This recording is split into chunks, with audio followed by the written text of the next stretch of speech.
Hello.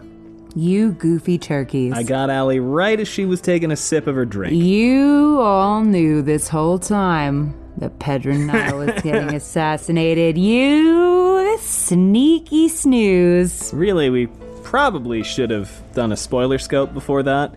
But, hi everybody, welcome back. Fuck, someone's gonna leave us a nasty email. Welcome back. I was gonna say, I thought The Crown of Swords was just a reference to a chapter in book 3. I try to be really good about spoiler tagging our TikToks. I really do. I stress out about it. I check what feels like 400 times. Yeah.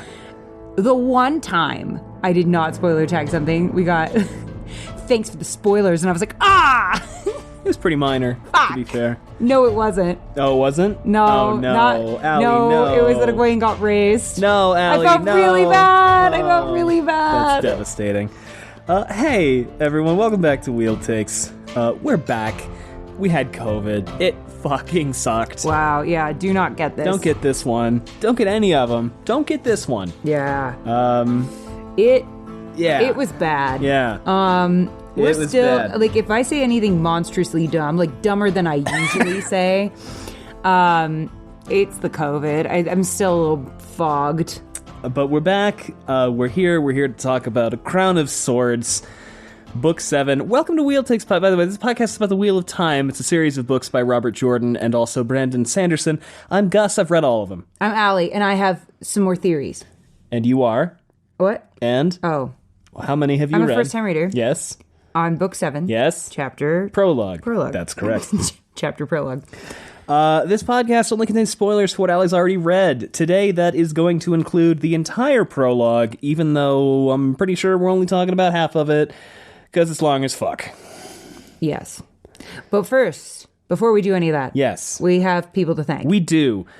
We kicked a bunch of thank yous back from last week, 2 weeks, whenever that episode came out. 2 weeks ago. Because I knew it was going to be long, and then it was. We're going to do half of the thank yous we have stacked up today. And we will have to do them quite quickly because you all are ridiculously generous. I love you. Anyway, what? No, not, but in like a normal way. Yeah, I don't know. I panicked. First things first, hey, if you don't want to hear all those thank yous, there's a timestamp in the description. You can jump ahead to there. Thanks for the cup of coffee, David S. David S. Just like a amazing bowl of quinoa. You are versatile. Yes. You are healthy. You are filling in terms of you fill our souls with joy when we see you. You are delectable. Love it. And for that, we thank you. And thank you for being part of this community.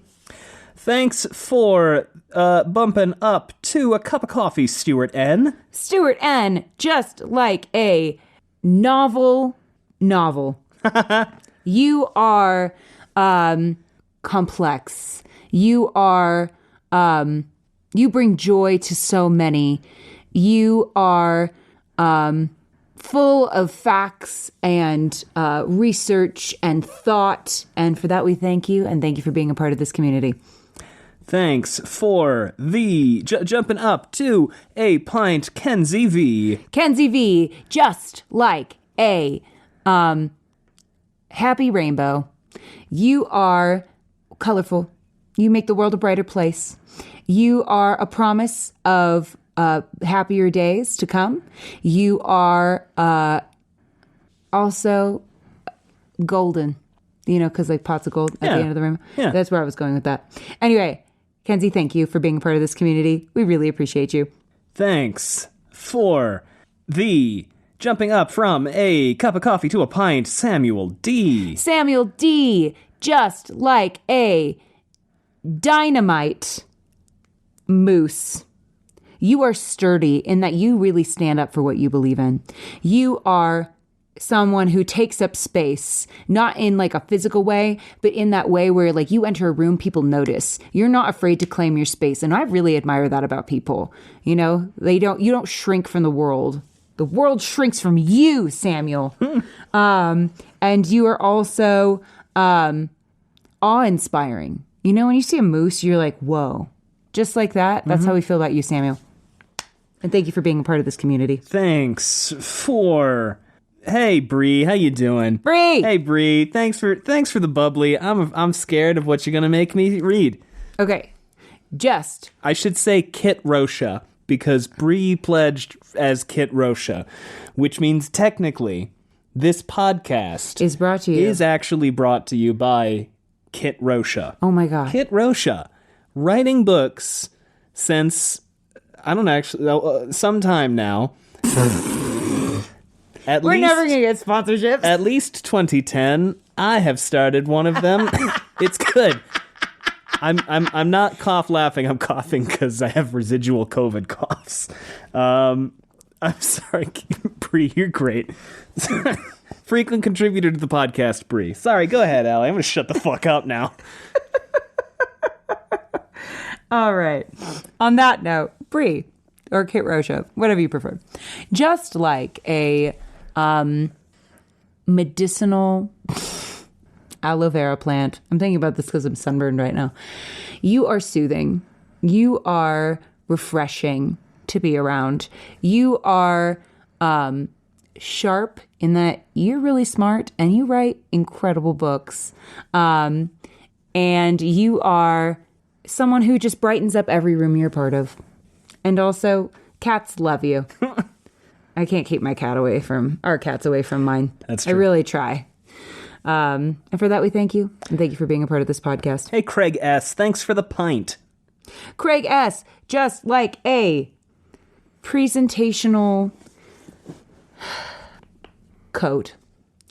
You are sheltering. You keep us safe. You keep us feeling protected from the elements because the world is a hard place, but you make it a little less hard.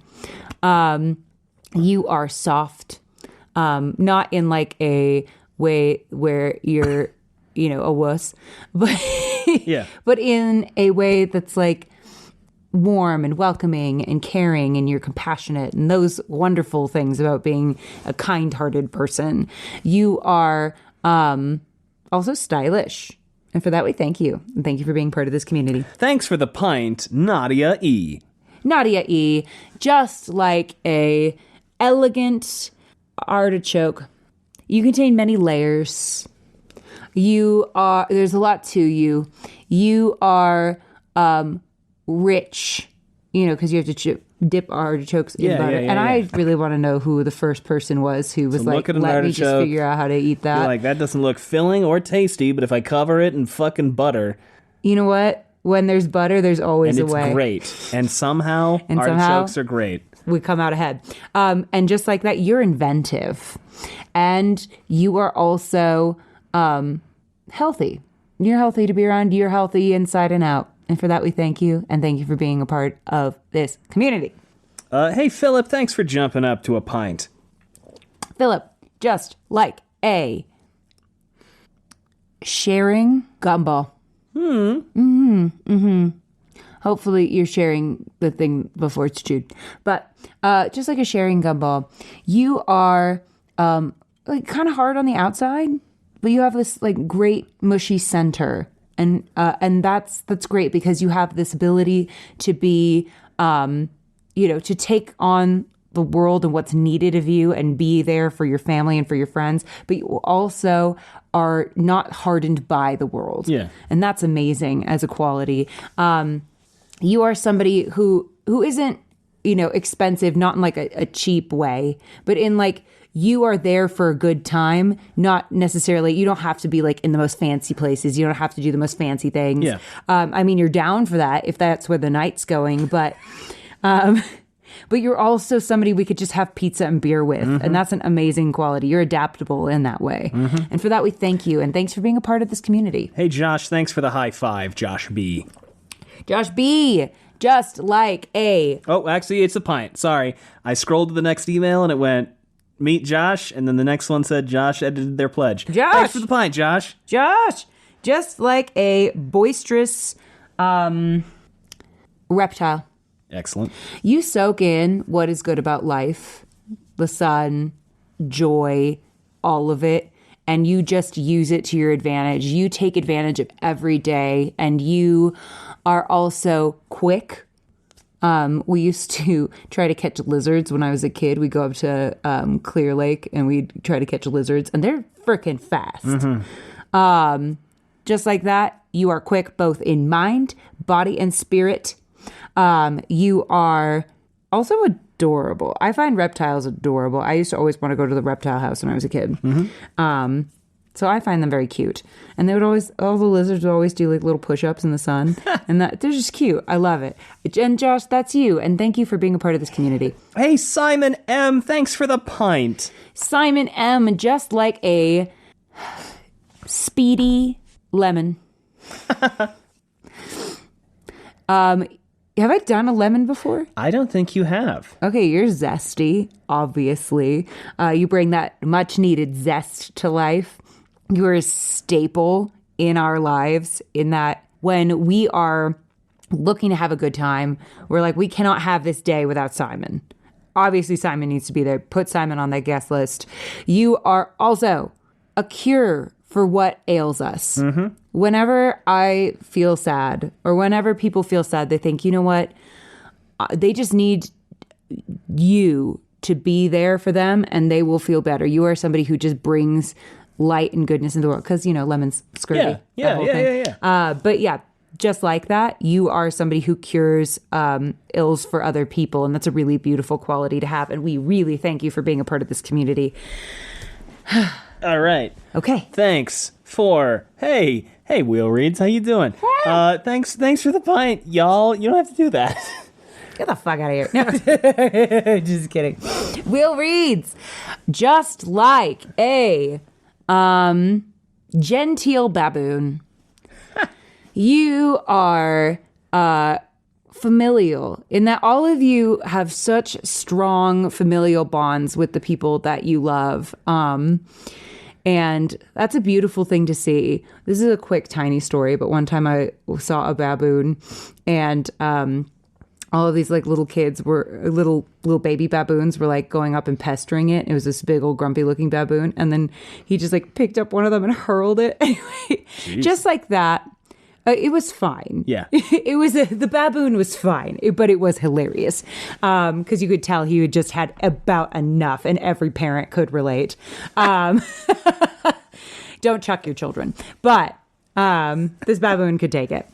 But just like that, you were hilarious and unexpected and surprising, and also quite clever. I believe baboons have kind of a deal with certain predator species. Now, don't go quoting me on this, but I believe that they kind of have a good deal going with lions. Okay. Where like they'll kind of like sell out other animals and like not scatter like they would normally, so that the lions go for them and not the baboons. That's cool. Which is kind of shady. Sure. But in your case, Wheel Reads, it's very inventive. And just like you. And for that, we thank you. And thanks for being a part of our community. All right. And thanks for your podcast. Yeah. Last one for today. And don't worry, if we didn't get you today, we promise we'll get you next week. Thanks for the high five, Anthony A. Anthony A. Just like a lovely anteater. You are adaptive, right? Anteaters have that big, long snout to get into everything, and they got that big long tongue to get all the ants that they need and the termites and stuff. Yeah. They have adapted to their surroundings. And in a world that can be very difficult, people do need to be able to adapt. And that is you, Anthony. And you are also noticeable in that when I see an anteater, I freaking notice. I'm like, that's a freaking anteater. And just like that, I notice, Anthony, when you are in the room. You are just somebody who lives out loud. And I love that about people. And you're also linguistically gifted. You can have a great turn of phrase. You can debate with the best of them. And you are somebody who can tell a great joke. For that, we thank you. And thanks for being a part of this community. We will get you next week if we haven't gotten you this week. I do apologize. We are a little behind in our patron thanks, but we will catch up next week. It's gonna happen. All right, Allie. Happens sometime. Here we are.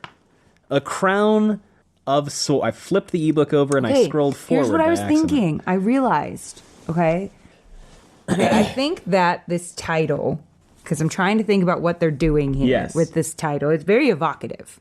I think we're starting to feel the, after in the post-Dumais Wells world, the effects of leadership. Sure. It feels very heavy as the crown. Heavy is the head that wears the crown? Yes, from King Lear.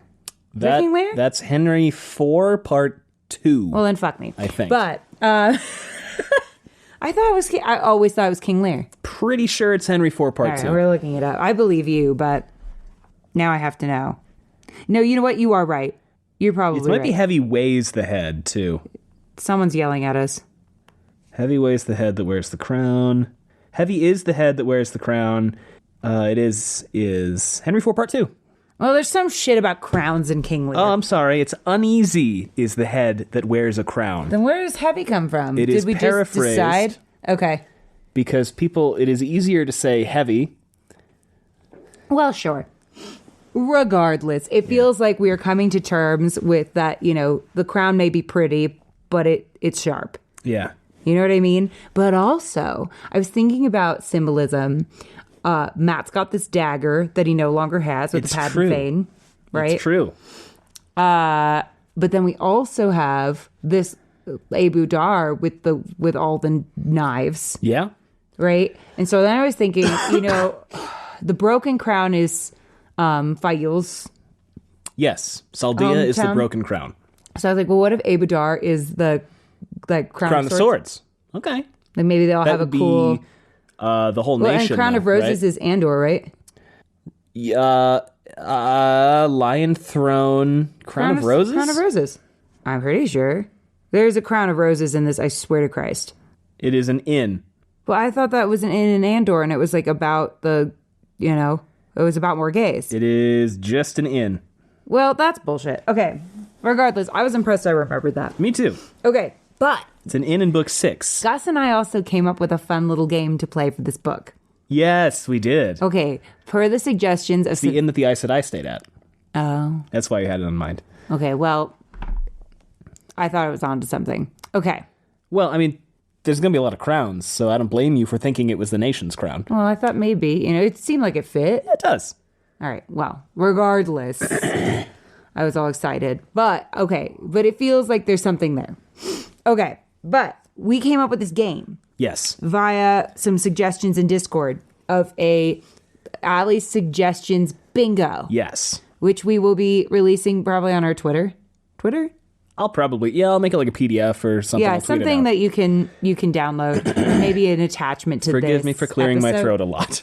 Probably, well, do we want to put it? Yeah, we can put it up now. Who knows? We came up with this, of course, after doing this chapter, so I didn't include anything that happens in this chapter. Yeah. But I thought it'd be fun to read what we came up with. Yes. Because it's kind of like... Do you want to read them now? Yeah. All right, okay. Because it's kind of loosely my predictions for what might happen this book. Yeah. I'm not... Okay. Somebody recently said Allie's was super wrong about everything that happens in book 5. That was Kat on Twitter. When I do these particular predictions, I'm not very confident at this moment what's going to happen in this book. I need a little more setup. Right? But this is for bingo. We're just having some fun. So and free space... I will put these into a bingo grid. Yes. So the free space is problematic gender dynamics. Yes. That will always be the free space. Yes. That's correct. Rand and Min do the deed. That's one. Please, God. Please, God, let it happen. Okay. Matt has sex. I feel like that's a theme. A given. Okay. No, because I don't think I have any more sex happening in this book. Okay. Devastating. Morghese has another failed escape attempt. Okay. It feels like with Eamon Valda in charge, that's gotta be a given. I would want to escape that for sure. I would want to be out of there as well. That would be bad. Yeah, she's got to come up with something because he's going to kill her. Anyway, that's his plan. Okay, Colivir dies for sure. Okay. The Black Tower rebels. Elaida had that whole thing about the Black Tower breaking or whatever. Yeah. Mm-hmm. We'll talk about it. Rand revenge bonds Alana. Let me talk about this. That's dark. Let me talk about this. Please do. Because, I think Rand's about to go on a tyrant streak. Okay. right? Because I think he's going to be like, well, nothing else has worked. So and now I'm going to fuck shit they up. shoved me in a shoebox. I need to get tough on people, right? We already saw it at the end of Denies Wells. He was like, let me be mean to everybody. So I think, and then, okay, Danny and I were talking on Malkir Talks. Because Rob was very nice and he had both of us on, and Ian, who forgot. Speaking of wheel reads. Was it Danny was early, you had technical problems, and Ian forgot? Which feels really representative of our podcast. Yeah. In the most loving way That's not a diss. possible. We love the wheel reads. We were just on their podcast a couple weeks ago. They're great. Speak for yourself. No, I'm just kidding. No, I was just, but you know. Yeah. And then, wait, what was I saying? Oh, so we were talking on the pod, and we started to kind of get down this road, and I can't remember who started talking about it, but both of us agreed and kind of were piggybacking off of each other. Isn't it possible that if women can bond men, couldn't men, I can't do it the same way, obviously, because pickles and mustard, but like, but isn't it possible that men could bond women? I don't see why not. Okay, so then the question and I think I came up with men could bond women, but then also the question is, could multiple people bond someone? Like, people can have multiple warders. Can multiple people bond one person? That's a good question. So then the question becomes, can Rand, because Rand's going to want to control Alana because Alana thinks that she bonded him to control him. Sure. So he's going to want to do a big whoopsie daisy on her. Oh, bond her back. Bond her back so she doesn't have that kind of power over him. And granted, she can't control him anyway. She swore fealty to him. Yeah, but what if she's Black Aja? That's true. That's true. 40 chess. I'm just saying. Yeah. Okay, so that could be a thing that happens. It could. I also think that it's quite possible that this like love group that's occurred between like Rand, Min, Avienda, and Elaine. The polycule. Like, that could have the polycule. Polycule. That was hard to say for some reason. Okay. COVID. Blame COVID. COVID cup. Okay, so then. That's a golf joke. I know. Look at me. I'm making golf jokes. This is how far I've come. Okay, but I started playing golf during COVID. But, what was I saying? That they could all bond each other. Co-bond? They could have a big mutual bonding session. Though that would be weird because then they could feel each other having sex, right? Probably. I mean, I guess if you're cool with it, I don't know. I feel like some of them would be more cool with that and you're than just others. like, hey. I feel like Elaine would probably be the least cool with that. Yeah, probably. You know, Avienda would probably kind of be like, oh my God, but weird. then Brigitte is in on this She like would- polycule too by accident. She would, and so would Alana be. Oh! Actually. Well, Alana's gonna die eventually. Okay. Because that's, Danny and I also talked about this. And the funny thing is when we started talking about the bonding stuff, Rob got visibly uncomfortable. And then was like, and that's where we're gonna end. And I was like, oh, I think we got onto something. I think so. All right, Either think that what or you he's want. got a really good fake bad poker face. One of the two things is true. Okay, but that's interesting to me. But I do think Alana's going to die, and Danny shares my fears. Okay. Because Reasonable. that's just dramatically interesting. Oh, maybe I should have. But no, it's too early. It's too early. Okay. It's got to be at a like really pivotal The rules for this down the line, by the way, because this is going to be a thing we do every book, is cannot guess the same thing in back-to-back books. Originally, pressure's on. Originally, I had said you cannot guess the same thing twice, but then she puts down, she comes up with basic plot things that I'm like, this is probably going to happen eventually. So I don't want you to just guess it. It doesn't mean that I'm like wrong about it if it happens later. Right. And I don't want you to lock your... You could guess something pretty... You could guess like... But like the danger is there's so many books left I could run out of things. That's the problem. Yeah. But like, we don't want me to... Or you could make like a very reasonable measured guess about like this plot makes sense that it's going to go here next. And then we don't talk about that plot for 3 books. Right. Well, and I've got 25 slots per book. I mean, I'm going to run out of plot points eventually, and then it's just not going to be that interesting. Then it's going to be like, Someone kisses. Who wants that? Okay. What was I on? You were on Alana, Rand Revenge Bonds Alana. Okay, yes. RM kills an innocent. I feel like eventually we're going to find that boy, like, killing dogs for fun or something. I believe like one iteration of this point was RM kills a wolf. What if he killed a wolf, though? Yeah. That could be interesting. Or a woman, because, like, be... Rand and Perrin both have issues with that. Or something. Yeah. He's going to do something fucked up. This is going to be fucked up. Something fucked up is going to happen with that kid. Because he's, like... I mean, I'm not going to armchair diagnose him, proceeds to armchair diagnose him, but there's like some serious sociopathy. He's just making Willem Dafoe face all the time. Yeah. While killing. I don't like it. Okay. Nynaeve gets in trouble and uses Lan's ring. At some point, that ring is Chekhov's gun. It's like something's got to happen with that freaking ring, and I'm just deciding it's now. Well, because Abu Dar seems like a place her breasts for 5 books. Yeah, Abu Dar seems like a place she could get in trouble. Right? They've been emphasizing how dangerous it is. It is. Ladies have been going off without telling anyone where they're going. They do that. We have, as if we've never been roof-teed. Yeah, we were talking about this earlier. 5 separate characters have had their plots sidelined to keep an eye on Elaine and Nynaeve. And Elaine and Nynaeve consistently just go off. Now, admittedly, they bring Brigitte and Avienda with them. But they leave all the men because Robert Jordan writes these books. Have we already got problematic gender dynamics? We already have. You cross that shit off. No, because it's everything that happens now from now on. Okay. Adelius and Vandene amass a group of wilders and or runaways from either White Tower or Shan-Chan. I like that. Shan-Chan attack Abu Dar. Sorry, I want to go back. So Adelius and Vandene are going to organize this group. Are going to organize a group. Okay. And bring them to like the Saladar group. Very but they're not in Saladar anymore. They're on the move. Yeah, they're heading northeast. But they're going to take them somewhere. Okay. I don't know if it's like we want you to... I mean, here's the thing about these like potential runaways is that they probably weren't raised to full sister. Otherwise, they would have been totally tracked down. Probably wouldn't run away either. Right. Like at that point, you're kind of in. You're in it. Yeah. There's no getting out of this. Yeah. So... they don't have any kind of like rules about who they like not being able to attack people, not being able to make have weapons. not taken the oaths. Right. That's significant. That's going to be important. Probably. Are they making their own version of the Black Tower with these girls? The Great Tower? Oh, wouldn't that be cool?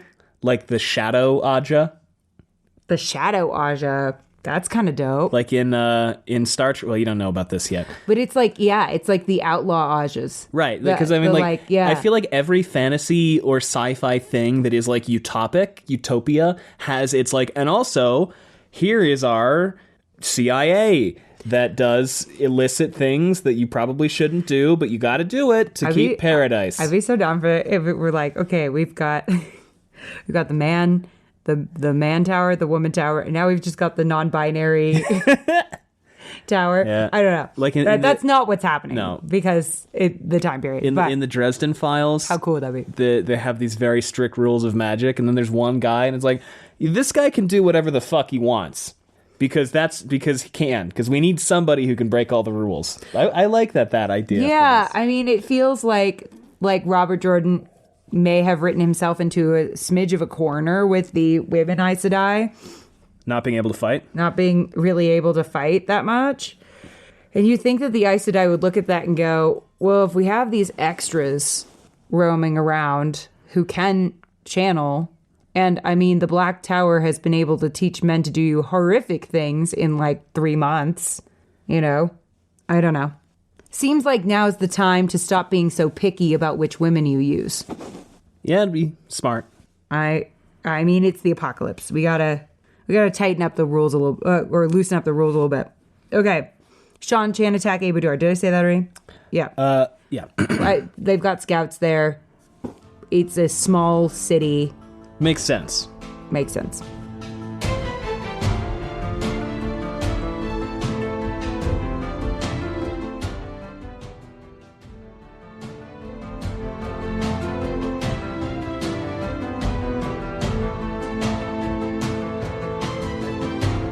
Matt duels Besselin. That's Tylan's son. Yeah, right? because early on he starts talking about how wow, I'm really glad that I don't have to fight lesser. This is in the prologue, right? This is in book 6. He goes there and he's like, I'm going to let people call me a lord, because if you're a lord, you can't be dragged into duels with like random fuckface McGee on the street who's angry because their wife looked at me. Yeah, and we've heard about Besselin a couple times, right? Like, she made a big point of mentioning Besselin, Tylan, when they were talking. And so I'm like, okay, well, what if Matt, who is a known womanizer, is in a Udar where if you like the same woman as someone else, you have to fight to the death over it? Seems like a potential problem. No? Yeah, it would be, that's a reasonable assumption. He's going to duel somebody. That would make sense. I mean, it seems like it would be kind of a waste of this concept to not have Matt fight a duel, considering that his thing is, I'm good at combat and luck. And I'm a womanizer. Like, it feels like all of this is being set up for that. And maybe he gets hurt and Nynaeve has to heal him. Ooh. Because we've already seen, like... And then who... Does he have to give the thing to Elaine? Does she, like, pick it up? The fox head thing? Is that how she gets it? I don't know. Maybe. Oh, shit. What do you think? Do you think she would do that to him? I mean, maybe. Or maybe she doesn't. That'd be really shitty of her. Or maybe she specifically doesn't. Like, thinks about it and then doesn't? Or, She's like holds it and, like, gives it back. I don't know. Oh. That'd be dramatically interesting. Yeah. Ooh. I kind of hope that happens. Okay. Slayer returns. My man. Because Perrin's got to have a plot. I hate Perrin. Slayer says. That's his whole personality. Good morning, everybody. How you doing? Perrin. I fucking hate Perrin, man. Perrin. God damn, that guy I'm like, sucks. now that Perrin is back in the picture, we can't just have him... Look me in the eyes. We cannot just have him, Fael, and Berelain be like the plot for the rest of the books. We just can't. Gus. I'm stone-faced right now. We can't. I'm not giving you anything. What do you think? Look me in the eyes. It's not just Berelain and Fael until the last battle, is it? You gotta read and find out. Gus. You got Raffo. Oh my god. Is it? No. You got a Raffo. No, come on. There has to be another plot line. Okay. Tenobia POV. Ah. Yeah. Because Elaida mentioned wanting to kidnap Tenobia. I'm just like, we've brought up Tenobia so many times. We've got to meet her this She book. has been brought up a lot. And I think Semirog's with her. You did say that. Yeah. And I thought about putting in here a Forsaken's location is revealed. Because I was thinking maybe Semirog might get revealed this book. But I don't know.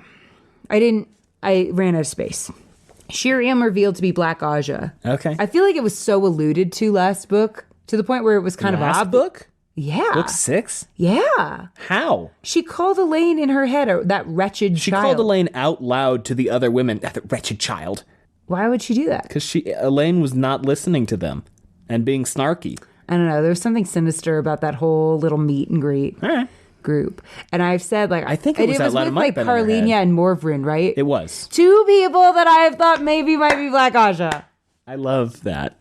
I really do. I just think maybe it could be. Because if we reveal that she's Black Aja early, then we have time for the switch. That's true. We have time for the switch. That's true. Which Swan can reveal before she dies. No, because pulling both cards at once would probably not work. No, you can't be like, I'm Black Aja. I'm evil, but also I'm good. No, we gotta prolong this. We gotta think Shiriam's a piece of shit for a really long time, and then after her death, after her death, we find out, or right before we find out she's good the whole time. Oh God, like she dies revealing her secret. Oh God, Allie. Oh my God, no, Swan's in danger. She saves Swan at the last minute. Oh my God. Oh, that's devastating. Oh my God. Oh my God. Write it down. We're writing fanfic. You have the phone. Okay. What if? That would be fun. We're just having fun with these speculations right now. These are not serious, but they're also deadly serious. All of the above. If I'm right, they're deadly serious. Okay, but I mean, I feel like it's got to be a big old. If I'm right about my theorem, this has got to be like a big dramatic reveal, like Snape level reveal. Probably. Hashtag would be, yeah. Trans Lives Matter. Yeah. Hashtag fuck J.K. Rowling. Yeah. Okay. Ugh. Okay. Egwene attacked by Halima. Reasonable. Or in some way fucked with. You know? Reasonable assumption. Right. Reasonable assertion. Some shitty something is going to happen with Halima, I feel like. Okay. Rand attacks Samael. Reasonable guess? Is it finally going to happen? Should have happened last book. I thought it would happen last book. I thought it would happen the book before. We have been dragging our feet about attacking Samael for 2 books now. See, but the question, though, is, will Rand feel like it's too obvious now? I mean, his thing was I have to catch him with his pants down, right? Is there a way to catch him with his pants down? It's also interesting that Elaida wants to kidnap what's-his-face? The King of Ilion. Matt and Stepanios. Well, that's not going to... Samael's not going to let that happen. Unlikely. Is Masana going to let that... going to encourage that to fuck with Samael? Probably not. She might be on board with it. We don't know. I mean, she's in the tower. Yeah, but she seems to be kind of over Elaida. Sure. You know? Which brings me to... Galad has a crisis of faith. I feel like with Aemon Valda keep having Morghese hostage, there's got to be at some point. And Morghese brought up Galad. Yeah, she's like, can I please see my stepson? So he doesn't know that she's with the White Cloaks, right? But it seems like it's not a very well-kept secret. He does not know that she is with the White. It's rumored. Yet. That's correct. Well, if it's rumored, if Galad is anything like Gawain, he'll just believe it with no evidence. Okay. Ishamael is resurrected? Okay. I think that's a possibility. So here's my question. Because he wasn't bale-fired. He was not. He was stabbed. That is true. He got stabbed to stab. You got to stab to stab. You got to stab to stab. Here's my question. If like the Gars, Ishamael is resurrected, but you do not get confirmation on who he is. I'll know when I see him. Okay. I'll know. All right. Hear me. I will find him. Not like I found him last time when I didn't find him. This is my redemption story. This is my opportunity to get Ishamael once and for all. This cannot be over. We need to resurrect him for me. For justice. For Allie. Okay. Redemption arc. We're doing it. Okay. Oh, it's coming back. They wouldn't just say that there's an exception to the rule, which is just balefire, and then not have force. No. Okay. He's the only one left that wasn't balefired other than Lanfear, right? Right?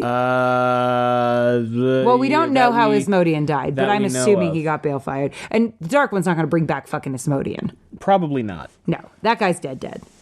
Unless there's some weird fuckery that happens. But that guy's dead. Because someone's got to stay dead. Probably. But Ishamael, I think, is the only other one that wasn't balefired, right? Robin was balefired. Balal was... Oh, God, he got fucking wasted by Moiraine. He got wasted by Moiraine. 2 minutes after he shows up on screen. Are we missing anyone else? Who's dead other than Lanfear, who I think is coming back, but in a different way? No. Because I'm like, if they go get Moiraine, are they going to leave Lanfear there? I mean, they could. Are they? The good guys? Gonna pull Lanfear out? I don't know. I feel like if any of the Forsaken get a redemption arc, other than Asmodean, who's dead, Lanfear could. Okay. I don't know. It could be that thing where it's like, it's so bad being there that Moraine's like, I couldn't even leave Lanfear here. Could be. Could be. Okay. This also implies that the bad guys are not going to try to get Lanfear back. Oh. Why? They don't even like her. Her only friend seems to be kind of Grendel, and every time Grendel talks to her, she treats her like overly attached girlfriend. Sure. Okay. She's strong as fuck. That's true. Maybe if they're getting absolutely crushed. I'm not confirming, to be clear, whether or not anybody is spoiling me right now. No, I'm just kidding. Stuck in No, Finland. You're just trying to lead me. I am riffing with you off your theories. You're just trying to lead me astray. Okay. Savannah uses that little box that she has. Oh, yeah. Yeah, that cannot last another book without being used. If that lasts another book, I swear to God. Okay.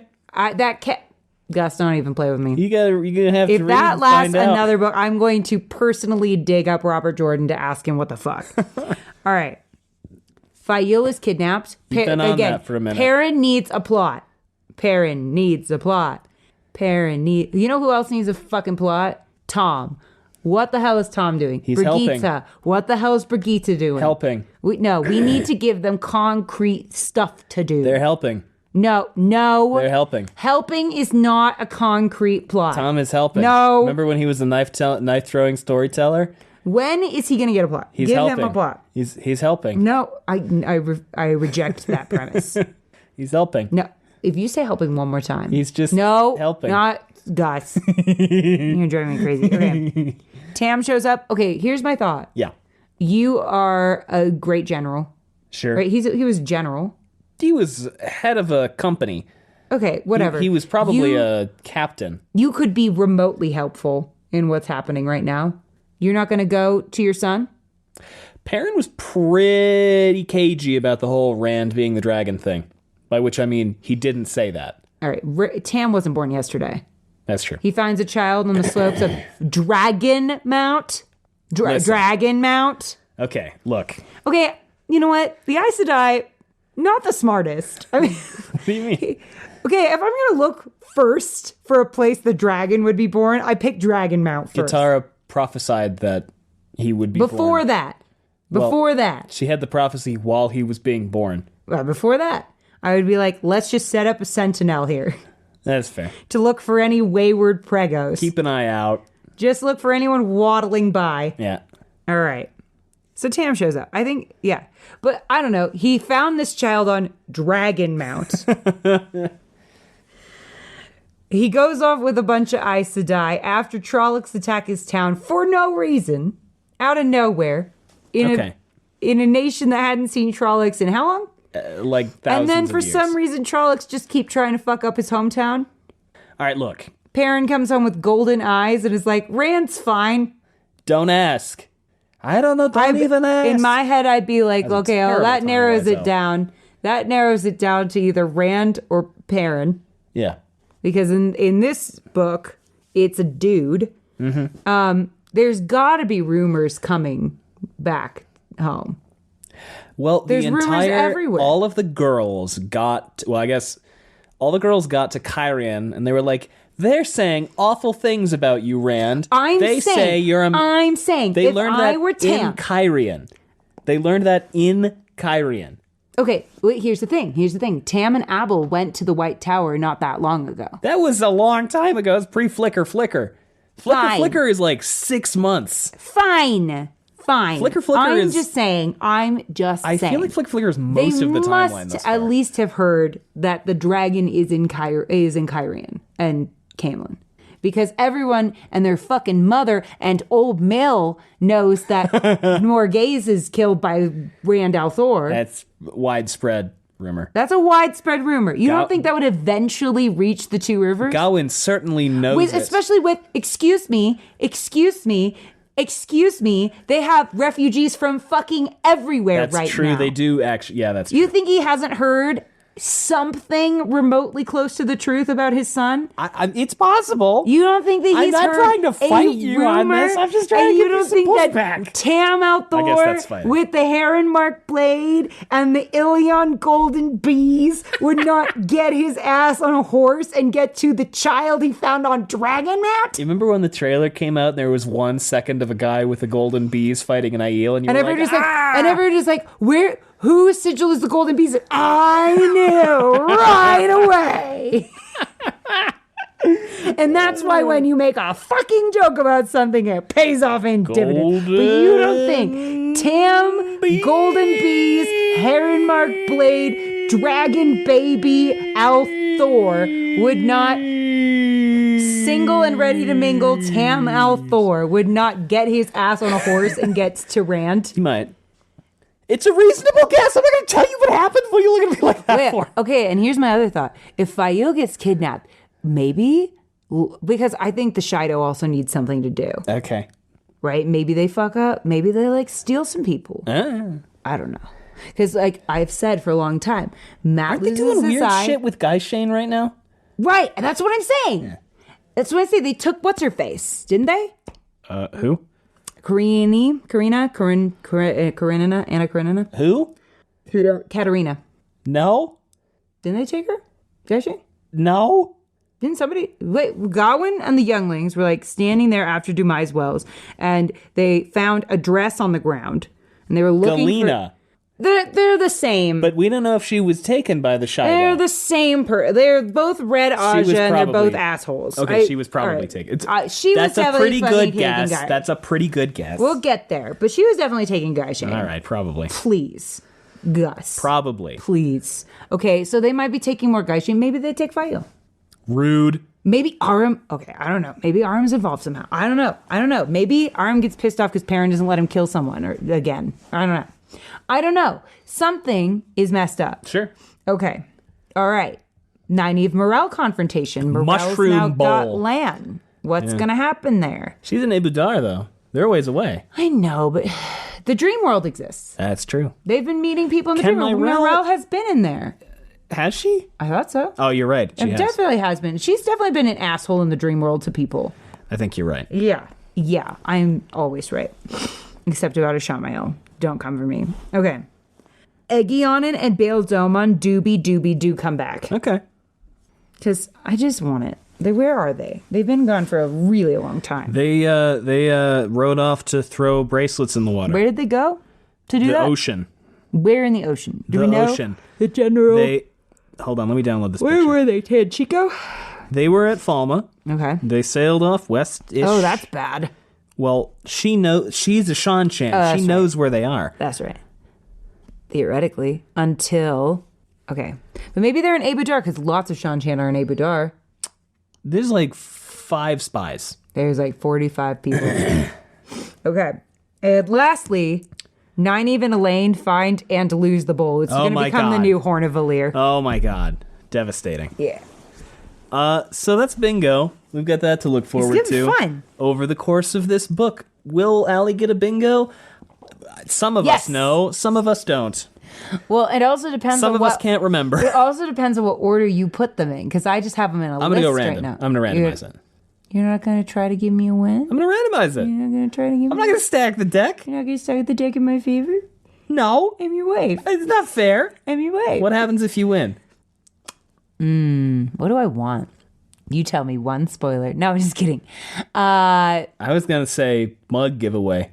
To me? No, to people listening. Oh, why do they get to benefit from me being right? Because they're listening. Tough tits. No, I'm just kidding. All right. I mean, we could do a mug giveaway, but what do I get? What do you want? The most winning smile. Dinner at a fancy restaurant, and I have a particular fancy restaurant in mind. All right, done. Shall we progress? Progressing. Crown of Swords. We're only an hour in. Crown of Swords. Well, we talked about a lot. We did. It was good. Allie, who's it dedicated to? Shut up! It's to Harriet, who deserves the credit once again. Yeah. Okay. Here's the... Okay, here's the thing. Rojo had style. Okay. Oh, yeah. Here's the Now, every book I say this. I think I read the epigraph and you read the other epigraph, and then I forget what the word is. No, I think you're right. Yeah. So I'll read the opening thing. Pentagraph. I'm just kidding. There can be no health in us, nor any good thing grow, for the land is one with the dragon reborn, and he one with the land. Soul of fire, heart of stone, in pride he conquers, forcing the proud to yield. He calls upon the mountains to kneel, and the seas to give way, and the very skies to bow. Pray that the heart of stone remembers tears, and the soul of fire, love. From a much-disputed translation of the Prophecies of the Dragon by the poet Caira Termendal of Shiota, believed to have been published between free year 700 and free year 800. Okay, so here's the thing. He calls upon the mountains to yield. Wait, isn't there like mountain location? Aren't there like mountain people? Not really. Okay, then fuck that. There are mountains. There's the Mountains of Mist, which are distinct from the Misty Mountains in Lord of the Rings, and that the words are reversed. There's but the seas to give way and the skies to bow seems significant. That feels like it augurs Shan-Chan, right? Sure. Because seas, and they also have the what Racken. Thank you. Because I was thinking Drakkar, and I was like, Yeah. well, that's not right. So that feels Sean Chaney, Sure. maybe? Maybe they come over the mountain? I don't know. Could be. I don't know. Let's focus on this in pride he conquers thing, right? In Because I think what I will say about these epigraphs is I think that while some of the elements of them are literal, some of them are also just poetic. Not just, but they're thematic as well as specific. Well, right? like he has a pride of people, like lions. No, that's literal. Oh, is that literal? I'm saying, thematic, like, what's the saying about Rand? How's he doing? Not well. If he's standing up to the sky and saying, bow the fuck down. Well, that's a little prideful. Perhaps. Sure. Forcing the proud to yield, right? That'd be the Aes Sedai, probably, among others. He did do that. Right? Soul of Fire, Heart of Stone. Oh, it feels like it's significant, but I can't think of what right now. In Pride, he conquers. In Pride. Rand's gay. Yeah. Mazel. Okay. In Pride, he conquers. So at Kyrie's gay pride parade, he I think you're being literal again, Allie. That was on which purpose. is fine. In Pride, but what is not literal about pride? The emotion pride? Like I'm feeling proud? I'm saying that this is a broad scope description of perhaps the arc of the story. Well, I think it's probably a very limited viewpoint as to what he's really going to be. I don't think he's going to be like, fuck yeah, conquering, love doing that. No, I'm just suggesting that this is a prophecy. It's about Rand. It could be specific. It could be broad. That's all. What would be broad about this? That he's getting cocky, maybe. I don't know. Oh. Is he? I mean, he just got brought down a huge peg. And then he made the Aes Sedai swear fealty to him. Well, that was... I mean, sure. Okay. Did he end Lord of Chaos down? I mean, I don't consider it to be a victory, but It's not a victory, but I mean, is he cowed in any way, or did he just commit war crimes? Well, now he's just extra pissed. Yeah. Okay. He calls upon the mountains to yield. Okay, so here's what I think. Here's what I think this is telling me. This is going to be his, like, I'm a hard ass. I'm going to shove everyone I love and everything I love away. I'm going to shut down completely, which is why Tam's got to come back. This is why Tam's got to... It's all coming together. That would make sense. It's all coming together. Because Tam's got to come back and remind him that he's loved unconditionally by somebody. And then that clears the way. Daddy clears the way for Rand to become a daddy in a sexual sense with men. You know what I mean? You know what I mean? Yeah, because Bashir and... Because, okay, but it's literally saying, pray that the heart of stone remembers tears. Okay, so he's got to cry. Sure. The guy's got to cry. We've got to make him cry. Okay. Make Rand cry. Make Rand cry 2020. It's like the 2020. What year is it? Oh my God. The game It Takes Two, where like the girl's parents get turned into... This is a good game, co-op game. Girls' parents get turned into little like dolls, and they decide that the only way they can turn back is with their daughter's tears. So we're only halfway through the game, but for half of it, they're like, we got to make our daughter cry. And I'm like, I don't think that's where the game's going. I don't think that's where the game's going. People in literature and games and things, much dumber than me, because I'm like, that is not what it's going to be. I know that. I just know it. What? Oh, the characters. The characters are much dumber than I am. They got to go on a journey. I'm not talking about the developers. I was confused. They got to go on a journey. They got to go on a journey. Okay. Pray that the heart of stone remembers tears. Okay, so the guy's got to have a emotionally vulnerable moment, and the soul of fire, love. Okay, who's wanting to love him right now? Men. What is this little pelvic thrust? That's what she's been sitting on his lap being a fucking creep. She's just trying to help the heart of stone. I guess. Become a dick of stone. Oh boy. So unemployable with this podcast. I had a meeting with an exec the other day. Was like, tell me about this podcast of yours. And I was like, no. How do you know about that? My boss listens to this. He likes it. He likes it, which says something. Hi, boss. Yeah. I'm not going to say your name, but I know you're here. Pray that the heart... Okay, so, dick of stone. All right. continuing on. All right. Chapter prologue. Only an hour in. All right. The prologue, Allie, is called Lightnings. There's the logo. What you got? It's just a wheel. It's the wheel. The run-of-the-mill wheel. Do you have notes? Do I? I'm not sure. I don't know. I might.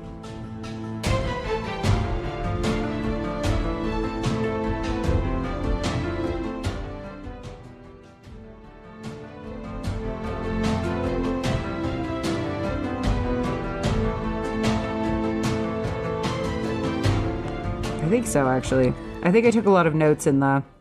In the car? Yes, I do. Elaida's such a dickhead. Correct. The farm boys are Taveen. Taveen. Okay, so what I meant to say is the farm boys are Tavirin. Yep. Everyone else is persevering. Yep. I'm so fucking funny. That's good. They're at Abudar. Everyone wants a bit of the bowl. Is it Abudar? Somebody's in Abudar. Oh, the Aes Sedai. Oh, yeah. All the black guys are in Abudar. Oh, she hates Alviarin. Yes, she does. That's not going to work out well for Elaida. Probably not. If I'm a betting woman, which I am, I'm putting my money on Alviarin.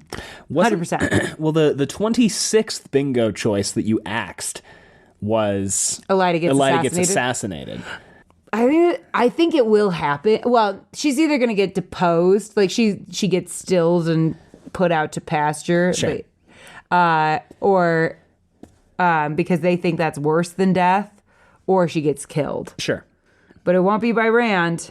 No, probably not. Yeah, no. Okay, I've got a lot of thoughts about Danelle and Basana. Okay. It's starting to look good for that. Is it? Yes! Okay. I have more evidence. Okay, wouldn't a teacher, like Masana was, naturally be drawn to being a Brown? Probably. Wouldn't that be a convenient disguise? Probably. Being a Brown also gives Masana unlimited access to the biggest archive collection in the world. True. And a cache of Angreal. True. Alviar and ample excuse to use them. Sure. And to do research. No one's going to ask a Brown, why are you in this dusty, musty library? Sure. No one's going to ask questions. No one's going to be like, why are you poking around with all of these Angreal? Sure. No one's going to ask questions about that. Fair. Fucking brilliant. Reasonable. Alviarin thinks Masana is in disguise as a sister, and that is super obvious considering she's the only Forsaken who has bothered to wear a disguise around Alviarin. That's which fair. Means what? She doesn't want to be recognized. Sure. Which means whatever she looks like is what she looks like probably as a sister. Sure. Potentially. Unless she's replaced a sister, I don't know. Well, if we're going with the... Let's riff on... Oh. If she's... Go ahead. Because if she used Mirror of Mist, the closer you are, the weirder the magic looks. So she'd have to look like herself. Yeah. Right?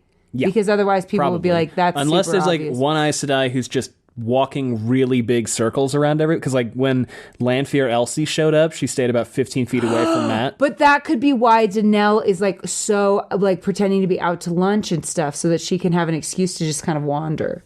Danelle walks right by Alviarin. Okay, so she chapter. definitely looks like what she looks like. Wait. Pull up. No, I'm not going to show you pictures of all these characters. No. But pull up the prologue from the last book because I bet that they describe what she looks like. Pull it up. Hold on.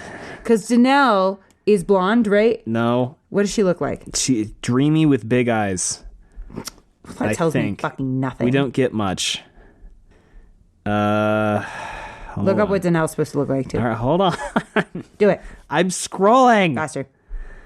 Okay. What does Name and Masana look tread. I don't know. We don't get much. Nynaeve. Still Swan. Nynaeve. Elaine. Swan. Elaine. Oh my god. This prologue was so long. It's really long. Perrin. Perrin and the thing and the what the fuck. Wait, was Elaida in this? I'm not asking about Elaida. Yeah. I'm asking about Masana. Katerina. Yeah, she's in this. Thorava, It's when she's in the Let the Lord of Chaos Rule section. Aileron. She's building a little... Oh, Masana. That's what I'm asking. I didn't understand what you're looking for. I am not saying that she looks like Elaida. Okay. I'm saying she looks like Danelle. Masana's not going to think about what she looks like. No, but... Okay, hold on. Damon Dread's the one that's the POV, isn't it? No, it's Masana. It's Masana. Fuck. All right, hold on. Okay. You can't look. I'm hiding the screen. Just give me what they're described as looking like. I'm looking. Hold on. I mean, I'm not going to... I don't... Give me it. Come on. They've definitely been... They've both definitely physically been described. I don't think they have. I think Masana has short, dark... I think they both have short, dark hair. Which rest describes my about case. 1,000 people. I rest my case. Hold on, let me see. Gus has said that if I'm right about Danelle, he will pop champagne when I find out. And that we would do a live react to it. Okay, I can't get it. I have no information. She's no information. How I think I just convenient. Hold on. No information on the wiki. Grendel's the blonde. For Masana. Okay, but also... No information about... There's basically no information about either of their appearances. Show me pictures. No. Okay, fine. Be like that. I'm still right. Okay. The story goes out of its way also to bring attention to Danelle in a way that it does not the other Aes Sedai on the panel. Okay. They bump into Danelle. Danelle ordered the soldiers. Danelle smirks. Danelle does these things to bring attention to herself on the reread. What are you going to do if she just... What are you going to do if she never shows up again? I will never talk to any of you ever again. The story goes out... But Alviarin is team Danelle is Masana. She's team someone is Masana. She's team Danelle is Masana. All right. If I presented her with my logical arguments, she would be say, team. This is inherently obvious to even the most casual observer. I would argue that I might not be so casual anymore, but Masana is going to attack the Black Tower. Oh, fuck. I should have put that on my bingo sheet. Damn it. I should have reread my notes. She already said that. What? Elaida is attacking the Black Tower. Masana's like, yeah, all right, cool. Because Alviarin was like, hey, what do you think about that? And she's like, yeah, fuck him. What a mess. Anyway. Elaida wants to kidnap the king of Ilion and Tenobia. That couldn't be a dumber plan. Also, both of them are likely and I scrolled off here. I didn't actually finish my thought. But they're likely pawns of Forsaken. So that's not going to happen. Okay. Why would she attack the Black Tower if Damon Dread is working on it? That's a little confusing. Masana's not attacking the Black Tower. But she said she's cool with it. Yeah. But why would she do that if she's working with Damon Dread right now? Unless she doesn't know.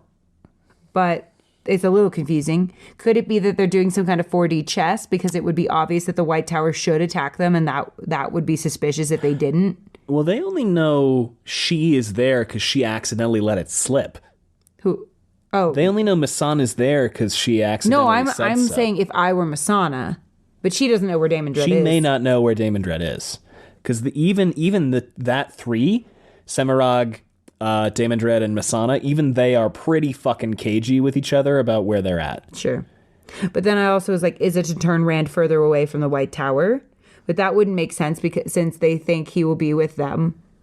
Is it an excuse to get rid of a bunch of sisters that they don't like? But that's not explicitly stated to Alviarin. She kind of comes to that conclusion on her own that she shouldn't send her people. Alviarin just thinks it's going to go badly. The one thing that's bugging me is that Damon Dread works through proxies. Yeah. Is he Mazzy? The only other possibility that makes sense to me is that he's like compelled Mazzy to do his bidding. So Mazzy's actually a good guy. Could be. We haven't had that yet. No, we have not. Like the, imperious cursed. We know that did happen. Hashtag trans lives matter. Hashtag fuck K Rowling. We know that did happen to Jane Farstrider. And it still is happening to Jane Farstrider. If he's the old man in Grendel's room, sure. He definitely is. Sure. Okay. He definitely is. He definitely is. I'm so excited. I forgot about that theory. You forgot about the old man in Grendel's room? That's another one. If I'm right about that in any, I better hear champagne bottles. How is that going to get confirmed? And just in case you wondered, I was also an old man in Grendel. At some point, they rescue him. Sure. Maybe when they take out Grendel, they're like, there's this random old guy, and he's like, I'm Jane Farstrider. That'd be funny. I could see that happening. It could happen. I could see it. It's not out of the question. And then Matt's like, shit, I wish I read your book. Who are you? Okay, and that would be so funny if it were Matt. It would be pretty funny if it were Matt. And he's like, oh shit, I really wish I'd read your book. Hey, Matt. dude. Good job striding. Keep it up. How old? And you know what's funny is Matt would still not read that book, even if he were friends with Jane Farstrider. He'd be like, every writer knows this. None of our family or friends wants to read our stuff. Like, none of them. It's so hard to get, like, you will read my stuff. Yeah. But like getting a friend to sit down and read your stuff, unless they're like fellow writers, is so hard. Yeah. And I get it. I do. The one thing that's bugging me, oh, nope, I already talked about that. I have a lot of thoughts about Pedronile. It feels like... So we're probably going to talk about Pedronile next week. No, let's get through my notes. Come on. Okay. I have a lot of thoughts about Pedronile. It feels like he's Gallad in 30 years. I like that. I think Robert Jordan's best villains are ones that are complex like this, I say right before he dies. On the one hand... You paused the book. It was great. We talked for 25 minutes about Pedronile's character, what his motivations are, what he might do next, how his arc might... I loved every fucking second of it. I knew he was going to die. Eventually. I loved it. And I knew Eamon Valda was going to assassinate him. I just didn't know when. And then you go, right before this happened, you went, so when do you think Pedronile's going to die? And I was like, soon, but like, soon. I think you said like book 9. Book 9. Yeah. And then 2 seconds later, it was like the dagger slipped. And you can watch my reaction on our TikTok. I literally look at Gus and I roll my eyes. She did. She was I was like, you fucking kidding me? Okay. But on the one hand, Pedronile is complicit in this entire group's evil. On the other hand, he recognizes what they're doing and feels like he can't necessarily intervene. I wonder at what point he became jaded like this. Because I feel like he was one of the people that joined earnestly feeling like we're the good guys. And like actually buying into what they were selling. It's funny because I feel like even to his death...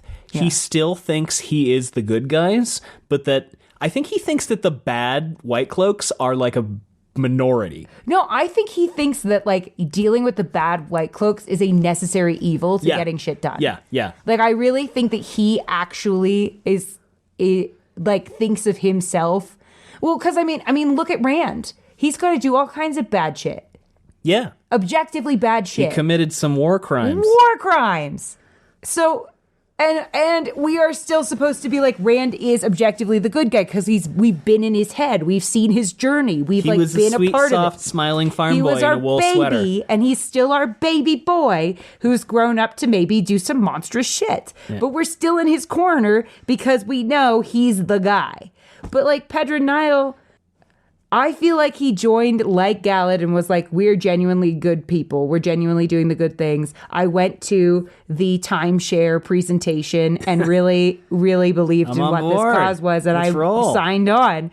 And then I said, it's kind of like Abbott Elementary in a way. Because you joined the school. Okay, you joined the school thinking that you are going to, like, as a former teacher, you join thinking, like, I'm going to have my Dead Poets Society moment. You know, like, I'm going to... It's a movie, if you don't know what that is. Yeah, but, you know, I'm going to be that teacher that inspires. I'm going to be that teacher that helps kids. And you still want that, you know, but the world is hard. And you realize, like, okay, yes, that, but also... Sometimes we just need to get through the day. Sometimes enough is enough. And like, and I feel like, and then there's the older teacher where a student comes up to her in front of the younger student and literally says like, you changed my life. You're the best teacher I've ever had. I'm where I am because of you. Like, thank you so much. And they have this whole conversation and then they walk away. And the younger teacher says to the older teacher, see, this is why we do what we do. This is so amazing. Like, this is the reason why we put up with what we have to put up with. And she goes, I have no idea who that kid is. And It's a good show, Abbott Elementary. That's how I feel like Pedronile is at this point. He is just like, he has become so mired in the bullshit of like what it is to be a leader in this world that sucks, that he's like, yeah, we've got, for every like Galad, we've got a Ferran the rapist, and we've just got to deal with it. I would posit, which I'm not saying we should. No, but that's.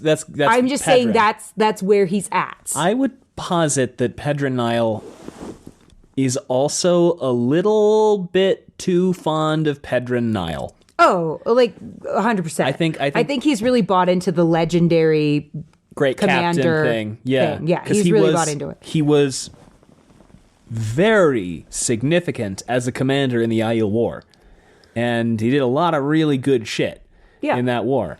And I think, like he expanded the White Cloaks. All this shit. The White Cloak War was because of him. Do you ever feel like there are creators who are incredibly talented, obviously incredibly talented, but then they get really famous, and then suddenly you're kind of like, what happened? Yeah, it happens all the time. Your stuff is not the way that it used to be, and it's like a combination of they're surrounded then by like yes men who go like, you're so brilliant, you're so smart, you're the leader, you're amazing, let's not ever question anything about your stuff. Like they can kind of bypass editors and stuff like that, and like bypass their representation and stuff, because at that point they're a famous writer and people will publish what they want to publish. And then B, or make what they want to make, and then B. I'm not gonna say any specific names. I'm not saying names, this obviously. is everyone. I'm not saying specific names, but I'm saying like I have seen this happen, and I feel like other people know what I'm talking about. Yeah, and I feel this way about a lot of different things, about a lot of different fields, but that this is one that comes immediately to mind, is that you gain a certain notoriety and then you don't examine your own work anymore because you kind of take for granted that like you're the best at it. Yeah. Do you know what I mean? Yeah. So I think it's a combination of things. And people will publish you or watch your shit. Or do what you say. Pretty much no matter what. Right. And they're not going to challenge you on that stuff, because who are they to challenge you? I think. Right? Like, who is anyone to say to Pedronile, one of the greatest commanders of all time, I think you're making a mistake. Yeah. Right? Or you should really rethink that. No one's going to say that. Pretty much the only person we see him listen to is Sebaceous Balwer. Yeah, Sebin Balwer. And even then, he kind of like tells Sebin Balwer to fuck off a little bit. Yeah. He's like, good advice. Let's see what I can do with it. Well, and I think, and what was the advice that he gave him? Sebin Balwer said, spread rumors that the tower's fractured and that the Eyes to Die have come to you for help. And Pedronile was like, dumb idea. You're fucking stupid. Go out there and get Omerna. He'd be a better spy master, you bitch boy. It's not exactly what he said. Well, that probably would have been a good idea, because because the reason why he gets assassinated is because he ignores Saladar. Because he ignored Saladar. Which if he had just said the witches came to me for help, if he just said anything about like why, or even just rumors about why he's letting that happen. I get it. He was a little preoccupied. What was he preoccupied with? Shan-Chan? No, because he ignored Shan-Chan too. He's like thinking about assassinating Rand. He doesn't try. He doesn't. He says, I will try. The White Cloaks who go and try to kill Rand are Padden Fanes. Oh, I thought they were... No, because they're grimy and smell bad. Oh, yeah. So they're almost certainly Padden Fanes. Oh, you're right. So like in book 5 and 6, he's entertaining Morgaze, and then he gets her to sign the thing. And he's like, I got to deal with something first. And then they keep playing Go. I think he's like thinking about Shan-Chan. He's distracted by the Shan-Chan? Yeah, because he's like, I think there might be something to this, and I'm a little concerned, so I can't move my force. And that's like... That's the thing. He's waiting for more information from Shan-Chan. Okay. From Tenchiko. Yeah, but I mean, that allowed Aemon Valda to conspire with the Questioners against him. Specifically with Radam Asunawa. Oh, I couldn't remember that. But... with Hillary Rodham Clinton. Oh, no. That's the only thing that comes... His name is Rodham. Rodham. Yeah. Okay, but that's how I'm going to remember it. There's no other way. There's no other way. Yeah. I don't make the rules. No, I know. I don't make up I don't, like, control what comes immediately to mind. Its name is Rodham. His name is Rodham. I'm not making any judgments here. I'm just saying his name is Rodham. Like I say with at first, Padden Oswald was Padden Fane. Yeah. That's what comes to mind. Okay. Wait, what were we talking about? Oh, so here's the thing about Pedronile, though. Yeah. Also, I do feel like he joined thinking that he was doing the right thing. I think that eventually you become jaded when you realize that the organization that you joined is not what you thought it was. Yeah. But you have the decision. Do you leave and throw everything away? And that whole sunk cost fallacy thing starts to pop up where you're like, well, I've come this far. Yeah. I've done this much. Like, maybe I can try to work the system from within, right? And try to make it better from within or whatever. Maybe if all the good guys leave, in your head, if all the good guys leave, then it's all just bad guys, right? But, and then you would think, okay, well, my brother in Christ, you're the Lord Commander. Couldn't you do something to change it? Well, to a certain extent, yeah, right? But he can't just smack down Eamon Valda. Eamon Valda has a lot of power, and obviously, after a certain point, Eamon Valda wanted him gone. So, like, why, I'm not saying that I think that Pedronile is a good guy. I'm saying I get what I like about the character of Pedronile is that I understand how he got there. Now he's dead. And how he ended up like becoming this guy. Yeah. Even though it sucks and you're like, you didn't do shit to really like fix the White Cloaks or do any of the things that you want to do. Maybe I'm just coming up with stupid narratives in my head, but it makes sense to me. Makes sense to me. Anyway, and now he's dead. Now he's dead. So I come up with all this rant about why I like Pedronile as a character. Now he's dead. We'd still like him even though he's dead. Well, I don't like him, but I like find him interesting. I find him interesting, and I hope they do maybe a little bit more with him in the show. I think they're combining Bornhold and Niall. Jeffrem? Mm-hmm. Yeah, probably. I think so. Ba-ba-ba-ba-ba.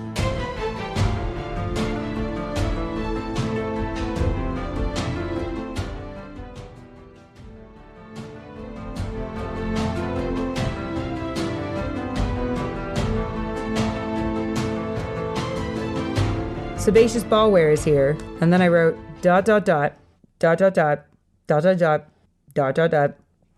telling me that we have to deal with Eamon Valda and Elaida in positions of power now? Yeah. Okay. Gus, I'm already going through enough. Where will Sebaceous Ballware go next? This is important. It is a good question. I'm thinking Galad or Saladar or Rand. Okay. There's arguments for all of them, I think. Okay? Because Galad, if we want him to know about Morghese, and maybe Sebaceous Ballware wants to, like, now he's been burned by Eamon Valda, he's like, and Galad has been gaining some notoriety and some, like, power amongst the White Cloaks. Maybe he's like... Has he? We haven't heard... literally mention him in this chapter. Because Morghese brings him up. And then Pedronile goes, yeah, he's become a commander or something like that. He was given... He joined at the level of commander. Regardless, he's got a good sword. Yeah. He could be a useful person to go to. That's true. Potentially, if Sebaceous Ballware were like, let me bring Eamon Valda down using Galad, I could see that being a thing that could happen. Sure. Right? Because Galad's not going to like sit around and let Morghese execute his mom. Like, let Eamon Valda execute his mom. Probably That's not going to happen. I just don't believe it. I don't believe it. So that could be a place he goes, which is how we get Galad back in the picture, because Galad's been absent for a minute. Last time we saw him, he was... Getting it was the the Dragonsworn, and that was forever ago. He was getting a boat in book 5. Okay. And now it's book 7. So there's that. What else? He could go to Saladar, because that is an equal and opposing force, potentially, to go to. Or he could go to Rand.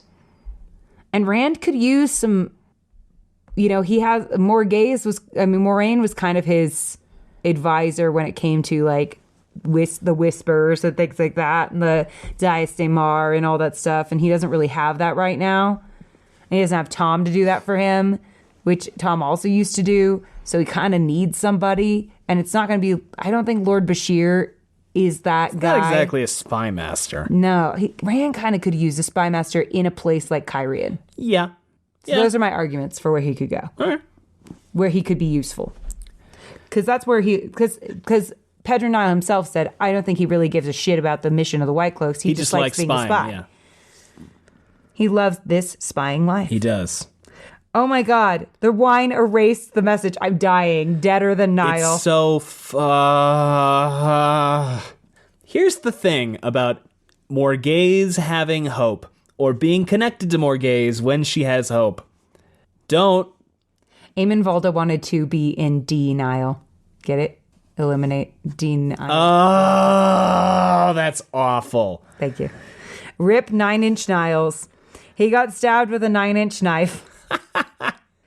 Hey, Google, play Hurt.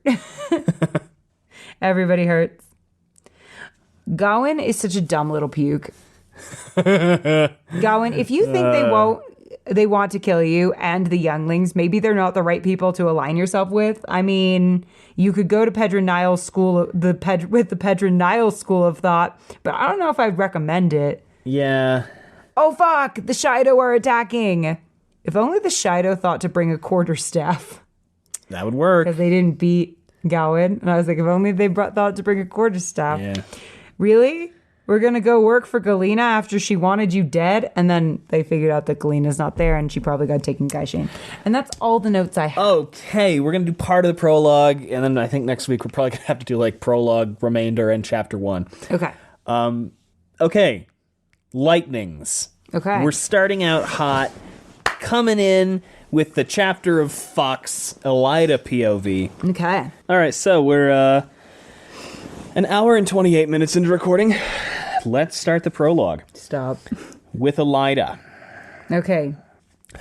From the tall arched window, close onto 80 spans above the ground, not far below the top of the White Tower, Elaida could see for miles beyond Tar Valon, to the rolling plains and forests that bordered the broad river Aranin, running down from north and west before it divided around the white walls of the great island city. Somehow you just became so unattractive, and you were such a dime piece normally. On the ground, long morning shadows must have been dappling the city, but from this prominence all seemed clear and bright. Not even the fabled topless towers of Kyrian had truly rivaled the White Tower. Certainly none of Tar Valon's lesser towers did, for all Certainly that men Kyrian spoke. was topless during that Festival of Lights or whatever. I'm sorry, like, we really had to... We could have had that any other time. We just that would have glossed been a over party chapter for Kyrian me. and Tit Festival. And That would like, have been just so much fun. Abs So many other Festival. places in the book. I mean, dude. I'll still never forgive him for that. That we got the topless makeout fest at a time where it was not convenient for us. I didn't even remember that happened. How dare they? This high and almost constant breeze lessened the unnatural heat gripping the... It's hot, just as a reminder. Hot as hell. The Feast of Lights past, snow should have covered the ground deep, yet the weather belonged in the depths of a hard summer. It's called global warming. Another sign that the last battle approached and the Dark One touched the world, if more were needed. Elaida did not let the heat touch her even when she descended, of course. The breeze was not Sounds why nice. she had her quarters moved up here, despite the inconvenience of so many stairs to these simple rooms. How's she doing? What's she up to? She is a dick nose. She's building a big-ass tower. Everyone thinks it's stupid. Yeah, No she one's wanted gonna to tell know her. why if kings and queens had palaces, why the Amerlin seat shouldn't. Which, I mean, I guess I get, but they already have a... Yeah, because the fucking White Tower. They have a tower. Yeah. It's called the White Tower. The White Tower. Do the kings and queens have their own, like, palace that they themselves just live in? I mean, what do we have? We have the Terrasan Palace is where Tylan lives. We have But, like, the Stone other people of Tyr. also live in palaces. All the High Lords live in that palace, the Stone, which is a fortress. The Panarch and the King of fucking Terabon have 2 palaces. Yeah, but I assume, like, their servants live there. Yeah, other people live there. Other people live there. Does Elaida just want her own house? Like, her own gigantic-ass Elon Musk house? She Elaida. Because, like, I bet even Elon Musk's children live with him some of the time. Some people theorize, Allie, because I feel like Elaida now is pretty different from Elaida Book 1. In what way? She seems unhinged. Well, yeah. Do you think that she was always unhinged? Well, the first time we met her, she did a weird, creepy whisper to us. So I've never, like, gotten great vibes. Like, she came up to him and was like, "The world will crumble under you." But why did she do that? Because she had a foretelling and because Morghese was there asking what she said. Because Morghese said, "You have to say it out loud. Don't bullshit me." Yeah, but it was still kind of creepy. That's true. Some people posit that her deepening kind of odd behavior is as a result of having spent a bunch of time with Padan Fain. That could be. Is Padan Fain still in the tower? I'm not sure. Unclear. Maybe. That could be. The other thing is, I kind of wonder what foretellings might do to your... Yeah, killed Guitarra. Well, because that's what I'm saying. It's like, are they bad for you? And because Min's is different. Yeah. But I kind of go, well, if it's like a fit of some kind, it might not be particularly, could be bad. Good for your brain. She's pissed off because she couldn't get Ogier stonemasons because they were like, "We're not going to build your fucking ego dick tower. Sorry." I side with them. Yeah. Elaida dismissed the Ogier from her mind. They might be withdrawing from a world full of turmoil. Ogier stayed clear of human strife.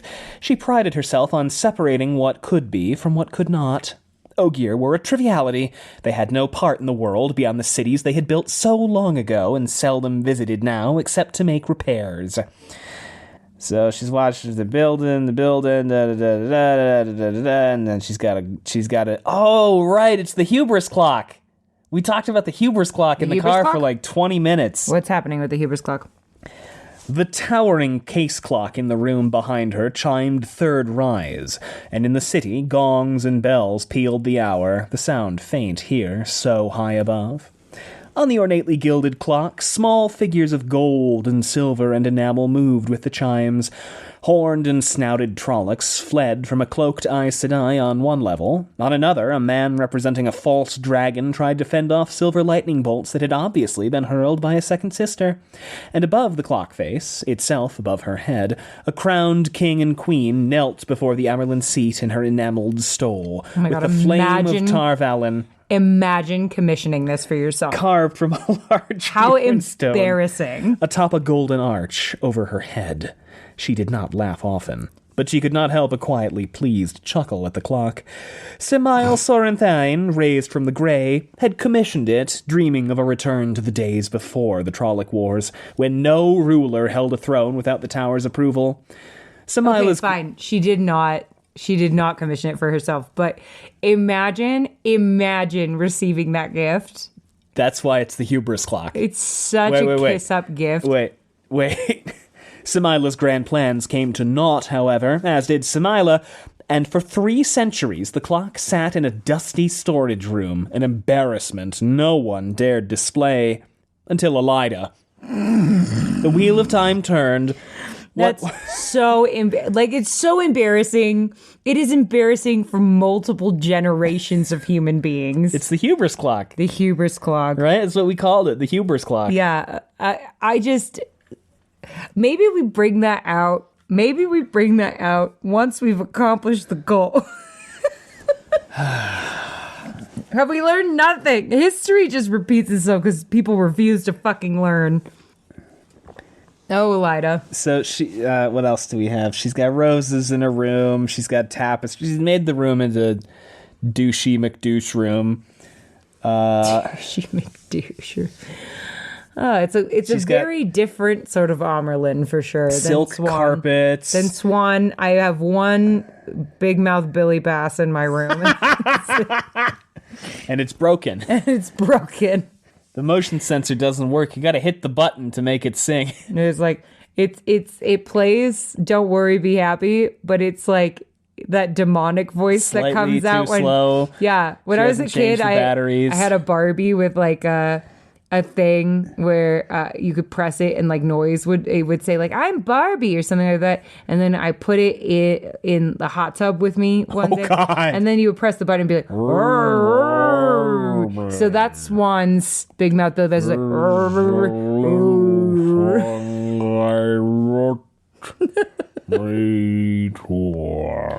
And then it just goes, worry. Whenever Liana comes in and starts rattling off procedure stuff, Swan's go, yeah. And then she hits the button. And it just goes, worry. Prescient. That's a prescient big mouth Billy Bass. It just says worry now. Gilded carving covered both the only chair, no one sat in her presence now, and the writing table, but in the stark style of Kyrian. A simple room, really. Oh my god. With a ceiling barely 2 spans. Maybe it's not that. She has a bunch of douchey carpets and a plinth and tapestries. A bunch of douchey carpets. And, okay, it's not that But really, bad. no, really the pièce de résistance is the Hubris clock. The fucking Hubris clock. Yeah. God, Elaida's such a dick. It would do until her palace was ready with the view. Oh my It god. could. Oh my god. The tall chairback held the flame of Tar Valon picked out in moonstones above her dark head as she sat. Here's the thing about Elaida. Can I just... Yeah. She's so cringy. Yeah. She's so cringy. Like, the thing about her for me is I just can't stand being in her head because she's so cringy all the... Because I know she's not going to win. Like, I am certain she will have her comeuppance. I'm so certain about it that, like, everything she says and the more certain she is that good things are happening for her, the more embarrassed I get for her. Like, it's like watching Meet the Parents. Yeah. You know, like, I can't physically watch that movie because it's so embarrassing. Yeah. Like, she's so embarrassing to me. Yeah. Because I know she's not going... Like, there's no way in the world Elaida comes out on top. Probably There's not. no way that Robert Jordan will let that happen. This woman is headed for a downfall. It's so clear and so embarrassing that I am so embarrassed for her for that inevitably happening that I can't even listen to her talk. For what must have been the 100th time, she read the message come from Kyrian by pigeon 12 days ago. The ring has been placed in the bull's nose. Again, so embarrassing. I expect a pleasant journey to market. So embarrassing. No signature, yet she needed none. Only Galena Casben had known to send that glorious message. Oh my god. Galena, whom Elaida had trusted to do what she would have trusted no one save herself. Not that she trusted anyone fully. But the head of the Red Aja more than any other. She's Black Aja, you dolt. Okay, here's the thing. She's so embarrassed. Like, everything about this, the confidence, it's just so embarrassing. Yeah. It's just, she's just gonna fuck it up. And soon. The letter means she has Rand, and she thinks she's like 2 weeks, and here he is. She's definitely done before the last battle, like way before. Althor would be in the tower, closely supervised and guided safely until Tarmangaiden, his ravaging of the world, stopped. It was madness to allow any man who could channel to run free, but most of all, the man prophecy said must face the Dark One in the last battle. The light said that it lay years off yet, in spite of the weather. Years would be needed to arrange the world properly, beginning with undoing what Althor had done. Of course, the damage he had wrought was nothing beside what he could have caused free. Not to mention the possibility that he might have gotten himself killed before he was needed. That and only that I can sympathize with. Yeah, like when you but play what it- are they going to do? They're Forsaken. I know. They got to do. It's like when you're playing a video game and But the you know that prophecy your is character not, is the and he chosen one. sits in a cushy prison That's until it's that he takes the entire world and he tears it apart and puts it back together. And it's not, and he sat in a gilded cage until he was needed. That troublesome young man would be wrapped in swaddling and kept safe as an infant in his mother's arms Just until like the it time says to in take the him prophecy. to Shaiel Ghul. After that, if he survived, Elaida's lips pursed. The prophecies of the dragon seemed to say he would not, which undeniably would be for the best. Wow. Alviarin just busts in What and a is like, dick. "Hey, what's up? How you doing, Ma?" Well, and then Elaida gets mad that she just came in. Yeah. Alviarin's presence was enough to dent Elaida's good mood. All right, so She helped you get here. she doesn't like Alviarin very much. She didn't like anyone. She's pissed that Swan is out. She's pissed that she doesn't have much. See, here's the thing. She did a garbage transition from Swan to her, so she lost fucking everything. She doesn't have the eyes and ears, barely. Alviarin has some. The Ajas get their own information and feed some of it to Elaida. Okay. And then Elaida just decides to pull papers out of her box for 5 minutes and look at them and then put them back instead of talking to Alviarin. And she's not really even reading them. And I like to believe that she pulls some of them out upside down. She's just so embarrassing. She's so embarrassing. I was talking to someone on Twitter the other day who likes Elaida, and I refuse to believe that is true. Well, you kind of gotta love to hate her. No, I cannot profess that is true. She is so embarrassing to me. She's so embarrassing. Making Alviarin wait was bitter because it was petty. And petty ways were all she had to strike at one who should have been her servant. What? So she's like, I think people should suck my dick more, she says. I'm like the greatest ever. And then she just... Let me polish this clock that's definitely not going to bite me in the Hubris ass. clock! I hope she looks at it. Ooh, that's going to be what's poetic.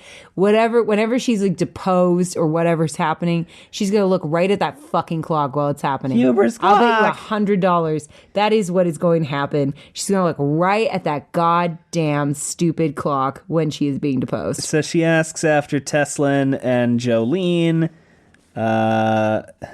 They talk about politics. What do they talk about?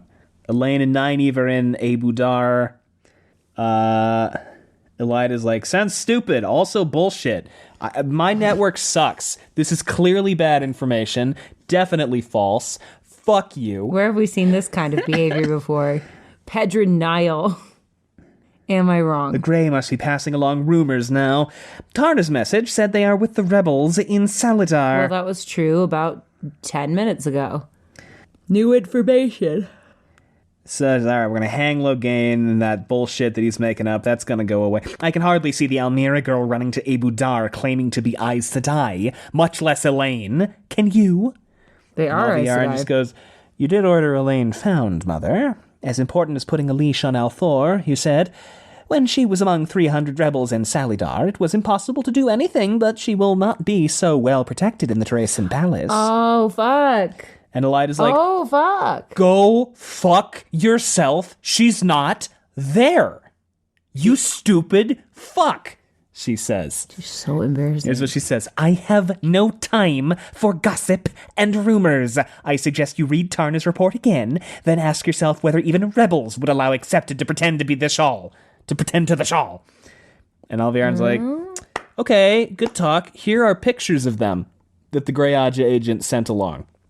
How would they get that? Sketched. Oh. And then Elidas is like, well, you could have led with that. I mean, but it's so much more embarrassing for you if I didn't.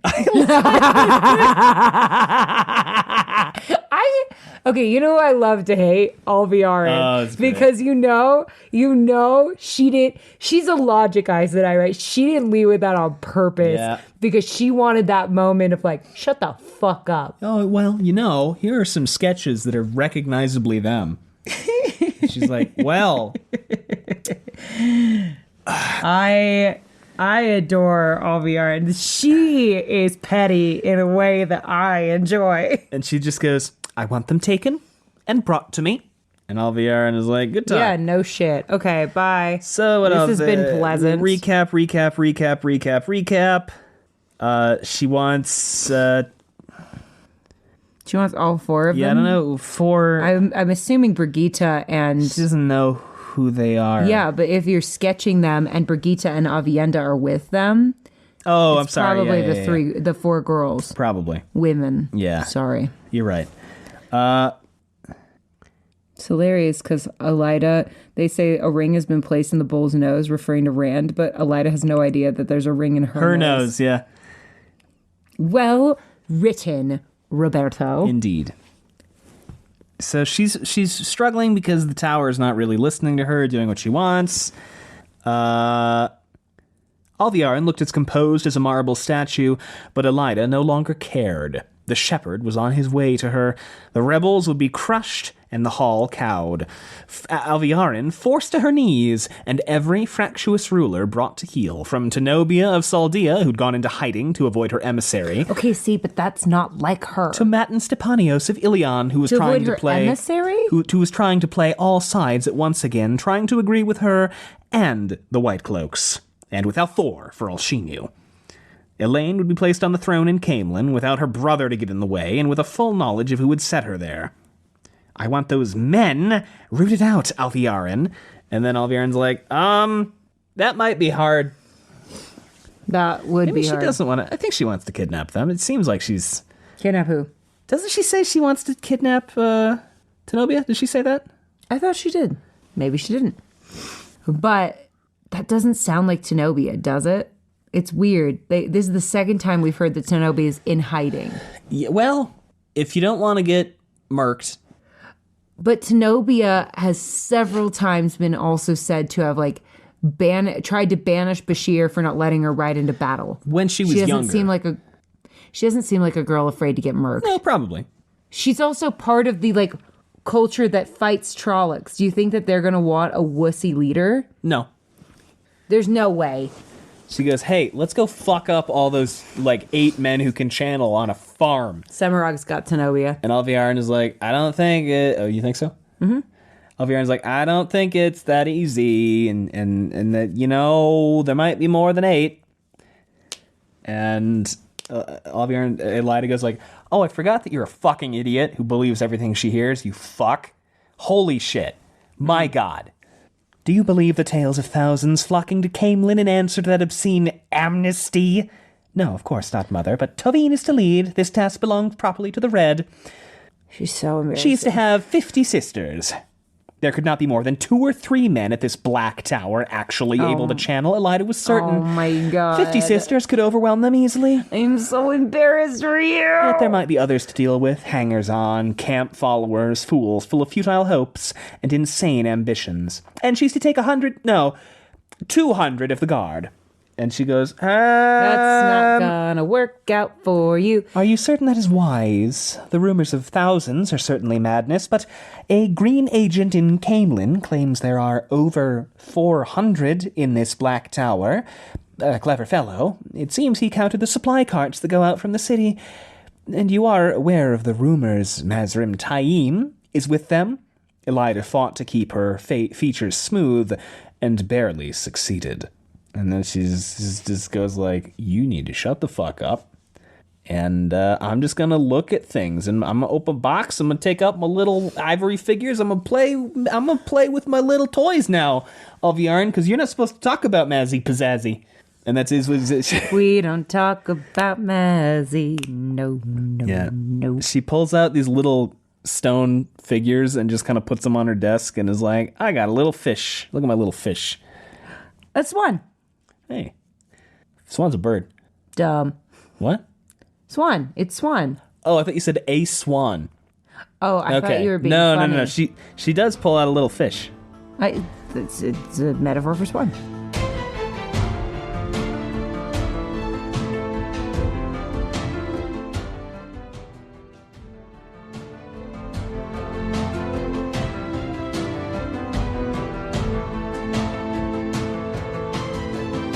"400 rabble, Alviarin, if there are that many.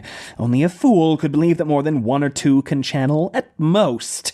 In 10 years, we found only 6 men with the ability. Well, apparently you weren't very good at looking. Just 24 in the last 20 years. And you know how the land has been scoured. As for Taim, he's dead, Alviarin. Else we would have heard from him long since. Oh my God. And not serving Althor. Can you think he went from claiming to be the Dragon Reborn to serving the Dragon Reborn? Can you think he could be in Camelin without Davram Bashir at least trying to kill him? You know, here's the thing about Elaida. Have you ever had a leader or a boss that it's like, it's never a good idea unless it comes from them? Yes. That's her. Her thumb moved faster on the ivory fish as she reminded herself that the Marshal General of Saldea was in Camelin, taking orders from Althor. What was Tenobia playing at? Here's another thing to remember. a lot of Tenobia's army is not home. Sure. It's suspicious because it's been mentioned at least twice. And we had Semirog talk about her young charge. Yeah. How many young charges are there? Not many. Of political advantage. I think you came up with 2? What were the 2? Tuon and Tenobia? Look, it makes sense. Makes sense. And then they talk about the vileness for a second. Mm-hmm. Do you remember the vileness? Yes. It was when the Red Aja just straight up started killing men who could channel. 24 is a dangerous number to speak aloud, Alviarin said, as dangerous as 2,000. The chronicles record only 16. The last thing needed now is for those years to rear up again, or for sisters who knew only what they were told to learn the truth. And then she's like, oh, I forgot you just learned about that. Alviarin? Yeah. I don't feel like she did just learn about that. So... could you imagine being Alviarin and Elaida's like, yeah, so the Red Aja killed a bunch of men who could channel and like expecting a big reaction, and Alviarin was like, oh, that's brand new information. I didn't know that one. So then she accidentally smashes her little fish in half. Oh, no. Tovine is to lead 50 sisters and 200 of the tower guards to Camelin, to this Black Tower, where they will gentle any man they find able to channel and hang him, along with as many others as they can take alive. For that matter, hang up the dead as well. Jesus. Let them be a warning to any man who thinks of touching the true source. Jesus. Have Tovine attend me. I want to hear her plan. And Alviarin's like, yep, okay, great talk. Maybe we don't send 50 sisters out of the tower right now. Seems like a tactical because the rebels are marching at the tower, so maybe we shouldn't do that. Yeah. They are no longer in Saladar, they're on the march. The reports come from Altara, but they must be into Mirindy by now. Someone needs to get Elaida a stress ball. And they've chosen themselves an Armerlin. Egwene Alver, it seems. And Elaida is like, oh, that's fucking funny. That's funny as shit. That's hilarious. You don't get why it's funny, Alviarin, because you're an idiot, but it's really funny. Oh yeah, and then Elaida basically implies that Alviarin's a dumbass. Yeah. She's like, you're lucky you're not a sitter and that you're keeper instead, because otherwise people would just be using you for your vote because you're such a dumbass. Yeah. She goes, I see 300 rebel Aes Sedai, perhaps Meanwhile, Alviarin more. literally in the logic Aja. Marching on Tar Valon with an army led by Gareth Bryn, acknowledged a great captain. Discounting the more ridiculous reports, that army may number over 20,000. And with Bryn to lead, they will gain more at every village and town they pass. I do not say they have hope of taking the city, of course, but it is hardly a matter for laughter. High Captain Chubane should be ordered to increase recruiting for the Tower Guard. And she's like, okay, it was like 300, but like 100 of them are probably going to cut and run. This is where Gawain's going. The rebels? The Tower Guard. Oh. I think maybe. Where else is he going to go? Maybe he tries to get revenge on the Shido. That's the only other guess I have right now. Or he tries to get to Egwene. They chat back and forth. No, but he wouldn't. Would he? Would he? He doesn't know where she is. I know, but eventually word's going to get out that Egwene is Amyrlin's seat for the Saladar Aes Sedai. He's going to try to get to her, isn't he? Wouldn't he? Probably. Yeah. So the plan is to still any rebel they capture? But that's not going to fucking happen. Well, for the leaders at least. That's not going to happen. And then Elaida's like, yeah, but like probably we won't do that. Probably we're just going to beat them with sticks. Not even the leaders? Probably not. If they submit properly, it's fine. Oh, okay. Some would be stilled, of course. Shiriam. A few What of the did more prominent Shiriam so-called do? sitters. But only sufficient to make the rest fear putting a foot wrong again. What did Shiriam do? Not enough to weaken the tower. And she goes, like, there's only one thing that we have to still about, and that's pretending to be an Amyrlin seat. If you pretend to be Amyrlin, you get stilled. Flat out. So, Egwene, we're going to fuck her up. Everyone else is fine. I don't think that's going to happen. And that's another reason I'm embarrassed for her. They know their cause is hopeless, Alviarin. They plan to strut and bluster, try to dig out some protection against penalty for themselves, then yield the girl as a sacrifice, which was a pity. The Alvier girl was another possible handle on Althor, and when she reached her full strength in the One Power, she would have been one of the strongest in 1,000 years or more. A true pity. And Alviarin's like, okay, again, great captain, 300 sisters, big army, might be an actual problem. Like, I really think we might want to look at this as a fucking thing to talk about. Alviarin's so embarrassing. I can't get Farmers over it. carrying pikes, butchers with bows, and tailors on horseback, and every step of the way thinking of the shining walls that held Archer Hawkwing at bay. Every step of the way they will lose a man, if not 10. I would not be surprised if our rebels appear with nothing more than their warders. What is happening, by the way, as the army marches across Mirandy? They're getting more people. Like, lords see them coming and they're like, what's up? Please don't attack us. Here's all of our people. Yeah. She's so embarrassed. I can't handle it. I mean to break them, daughter. They will split open like a rotten melon. You and the melons? Suddenly the foretelling took hold of her. A certainty about things she could not see, stronger than if they had been laid out before her. She would have been willing to step blindly over a cliff on that certainty. The White Tower will be whole again, except for remnants cast out and scorned. Whole and stronger than ever, Randall Thor will face the Amerlin seat and know her anger. The Black Tower will be rent in blood and fire, and sisters will walk its grounds. This I foretell. And Alviarin's like, oh my god, fuck. Whoa, that's a lot. Do you ever wonder if maybe she doesn't have foretelling and she just decides to put on a creepy voice and say something with a lot of confidence? That would be funny, but no. All right, Allie, break it down. She's completely misinterpreting this entire foretelling. Break it down for us. All right, the White Tower will be whole again. One, the Saladar Aes Sedai kick ass. Okay? Except for the remnants cast out and scorned. Here's looking at you, Elaida. Whole and stronger than ever. Okay. Stronger than ever because they'll get rid of the fucking Black Aja as best they can, right? Randall Thor will face the Amerlin seat, Egwene, and know her anger. Who does that sound like? It's Egwene. The Black Tower will be rent in blood and fire. Okay. That gives some credence to my potential Tower Split Black Tower edition theory. Tower Split 2, Electric Tower Boogaloo. Split 2, Electric Boogaloo. Why not? What do they owe Rand at this point? He has been there twice. And it's awkward between all of them. And now after this battle... Well, also potentially, we've got maybe Osengar there causing problems, and potential Daemon Dread Proxy Mazrim Taim causing problems. And there could be a split between those groups as well. Could be. Osengar could be there to cause chaos. If Osengar's there. Between everyone. If Osengar's there. I mean, what is Erengar doing at the White Tower in Saladar? He's chilling. Creating, but he is turning people. She is turning people. We've decided we're going to say she because the book says she. Yeah, but she's turning people against each other. Badly. Yeah.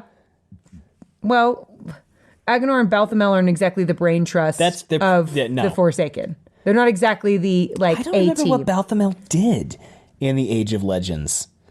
I know Agenor was a genetic scientist. Hold on.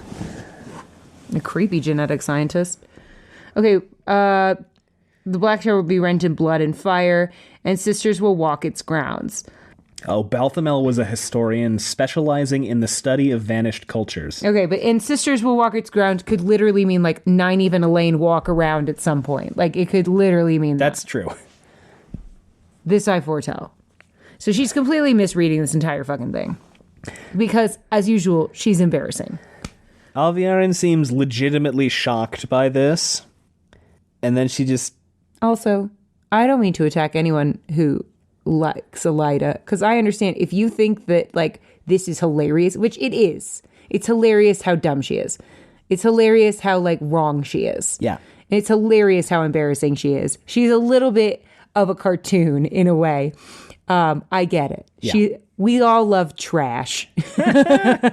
There is work to be done today, daughter. The first message is to go to the Lady Caroline Damodred. Elaida then spins out like 1,000 ideas and looks at Alviarin, and in her mind frolicked the image of young Althor on his way to her like a caged bear to be taught to dance for his dinner.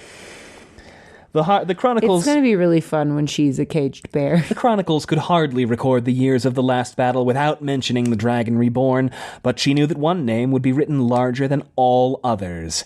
Elaida de Avrani Royhan. Caroline Damodred. The youngest daughter of a minor house in the north of Murundi, would go down in history as the greatest and most powerful Amerlin seat of all time. Oh, that's why she's such a dick. The most powerful woman in the history of the world, the woman who saved humankind. That's why she's such a dick. She's from a minor house.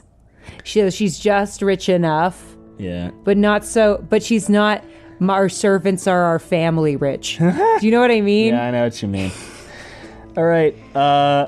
Should we, I mean, we got 2 hours down. You want to keep going? I'm having fun, but we don't have to. No, let's keep going. Wait, Savannah! but if we do, I have to go to the bathroom. Holy fuck, it's midnight? We're going to call it there because that's about 2-ish hours. We have been debating for a little while about whether or not we can continue. But we feel like it's midnight. Yeah. And you can guess who was team trudge forward and who was team let's go to bed. But we will be back next week with the rest of the prologue. The remainder of the prologue. We promise we will not spend 2 hours on one section of the prologue. We might.